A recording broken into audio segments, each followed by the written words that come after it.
उत्कट कोणासन, इसका अर्थ समझे तो उत यानी कि उग्र, उठा हुआ, कट यानी कि कमर या तो ये कूल्हे वाला ये हिस्सा, और कोना यानी कि एक एंगल बनाना, आसन यानी कि मुद्रा। तो जब हम ये आसन करते हैं तो हम अपने कमर कूल्हे को उठाते हुए एक एंगल बनाते हैं, इसलिए हम इसको उत्कट कोणासन कहते हैं, जिसको आप देवी पोज भी कहते हैं। और इसी पोज को इंग्लिश में goddess pose, fierce angle pose के नाम से भी जाना जाता है। तो कई जगह इसको सुमो स्पोर्ट भी कहा जाता है।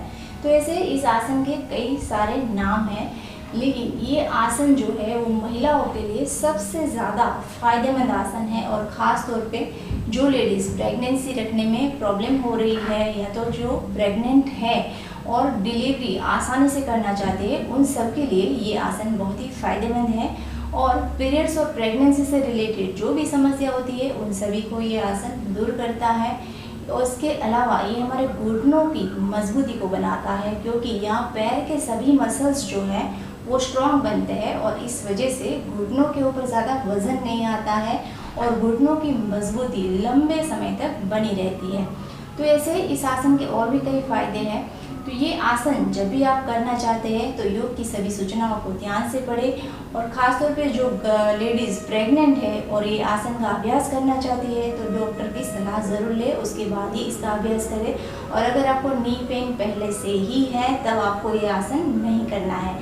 तो अब ये आसन कैसे करना है ये देखते हैं। अब उत्कट आसन को करते वक्त आपको पहले तो ऐसे ताड़ासन में ही खड़े रहना है। दोनों पैरों के ऊपर एक समान वजन रखते हुए हम खड़े रह जाएंगे, और यहाँ से एक पैर को उठा के हमें साइड में ले आना है। देखिए दोनों पैरों की जो हील है वो एक लाइन में रहेगी, और दोनों पैरों के ऊपर एक समान आपका वजन भी रहेगा।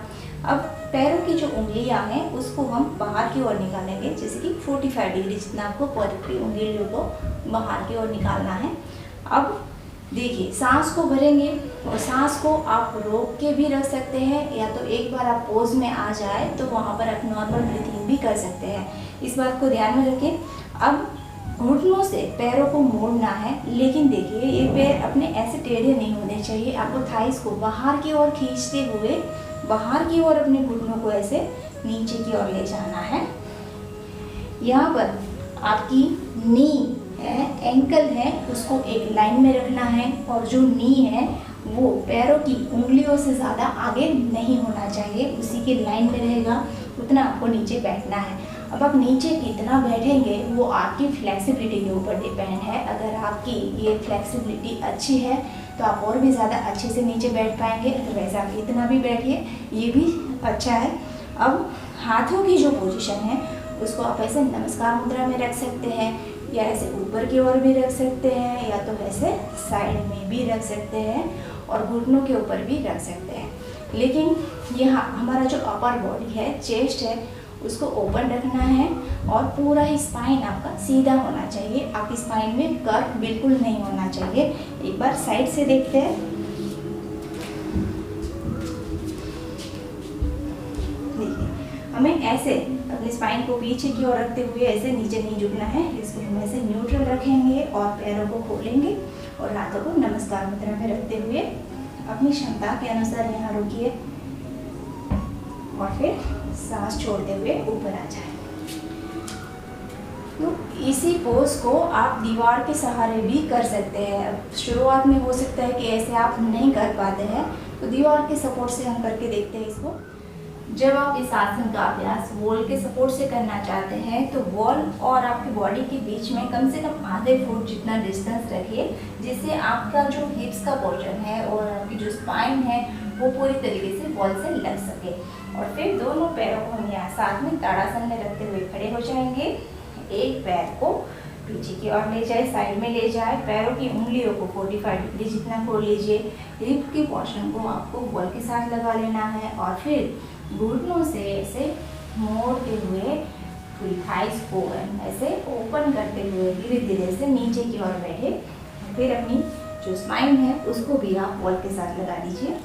तो ऐसे आप कंफर्टेबली इस आसन को कर सकते हैं। ये बहुत ही आसान तरीका है ये आसन करने का।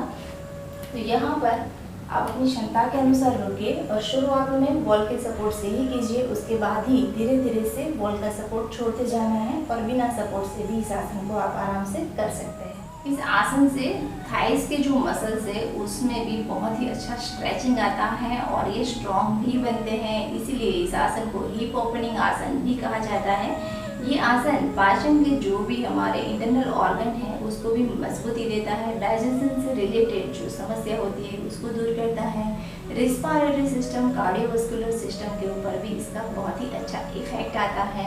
मन और मस्तिष्क शांत होता है जिससे अनिद्रा है, डिप्रेशन है, स्ट्रेस है, एंजाइटी है, ये समस्या भी दूर होती है। कंसंट्रेशन पावर, फोकस भी बढ़ता है। तो ऐसे इस आसन के कई सारे फायदे हैं, तो इसको अपने रूटीन में ज़रूर शामिल कीजिए। इसी के साथ आज की इस वीडियो को मैं यहीं पे ख़त्म करूँगी, फिर मिलूँगी एक नए वीडियो के साथ। और अगर अभी तक आपने चैनल सब्सक्राइब नहीं किए हैं तो प्लीज़ चैनल को सब्सक्राइब कर लें और बेल आइकन को ज़रूर प्रेस करें, जिससे आने वाली हर वीडियो की नोटिफिकेशन आप तक पहुँचते रहे।